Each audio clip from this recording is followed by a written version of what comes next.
কক্সবাজারের উখিয়া শরণার্থী শিবিরের রোহিঙ্গা জনগোষ্ঠী 1 লাখ মানুষের সঙ্গে ইফতার করলেন প্রধান উপদেষ্টা ডক্টর মোহাম্মদ ইউনুস এবং জাতিসংঘ মহাসচিব অ্যান্তোনিও গুতেরেস। প্রধান উপদেষ্টার উদ্যোগে শুক্রবার এই ইফতার পার্টির আয়োজন করা হয়। এর আগে দুপুরে উখিয়া রোহিঙ্গা ক্যাম্পে যান অ্যান্তোনিও গুতেরেস। সেখানে তিনি রোহিঙ্গা শিক্ষার্থীদের কথা শুনেন, বলেন এবং ক্যাম্পের বিভিন্ন কার্যক্রম পরিদর্শন করেন।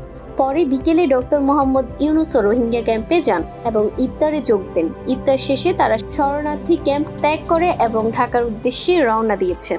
ডক্টর মোহাম্মদ ইউনুস ও অ্যান্তোনিও গুতেরেসকে বহনকারী বাংলাদেশ বিমানের ফ্লাইট আজ দুপুর 12টা 48 দিকে কক্সবাজার বিমানবন্দরে অবতরণ করে। সেখানে তাদের স্বাগত জানান দুর্যোগ ব্যবস্থাপনা মন্ত্রণালয়ের দায়িত্বপ্রাপ্ত উপদেষ্টা ফারুকী আজম।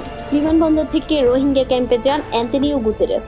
এদিকে সফরের অংশ হিসেবে প্রধান উপদেষ্টা কক্সবাজার বিমানবন্দরের একটি প্রকল্প উদ্বোধন করেন এবং খুরুশকুল জলবায়ু উদ্বাস্তু কেন্দ্র পরিদর্শন করেন। তারপর তিনিও যান রোহিঙ্গা ক্যাম্পে। প্রধান উপদেষ্টার আমন্ত্রণে 4 দিনের সফরে গতকাল বৃহস্পতিবার ঢাকায় আসেন অ্যান্তোনিও গুতেরেস। আগামী রোববার সকালে তার ঢাকা ত্যাগ করার কথা রয়েছে।